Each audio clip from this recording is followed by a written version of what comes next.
जो आपने 18वीं तरमीम की बात की, 18वीं तरमीम अपनी असल शेप में जिस इंटेंशन के साथ उसको नाफिज किया गया था वो ग्रास रूट तक नहीं पहुंची है।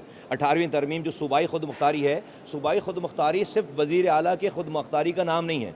सूबाई खुद मुख्तारी का मतलब है कि सूबे के तमाम डिस्ट्रिक्ट्स, तमाम तहसील, तमाम यूनियन काउंसिल एक काउंसलर तक खुद मुख्तार होगा तो सूबा पूरा खुद मुख्तार होगा।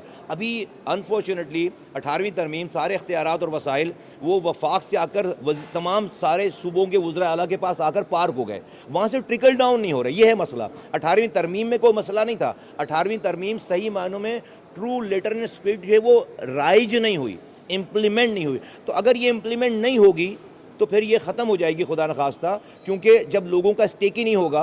भाई आज अगर कराची में अगर आप वफाक से ले रहे हैं और हमारे जो 300 अरब रुपए से ज़्यादा 3000 अरब रुपए 3600 अरब रुपए बनते हैं कराची का हक, वो नहीं दे रहे आप और कोई 30 अरब रुपए दे रहे हैं, तो मुझे इस बात से क्या गर्ज होगी कि भाई 18वीं तरमीम रहे या चला जाए। मैं एक आम आदमी की बात कर रहा हूँ। तो जो 18वीं तरमीम के सही खदो खाल थे उसको उसी स्पिरिट में इम्प्लीमेंट होना बहुत ज़रूरी है। बहुत शुक्रिया, थैंक यू।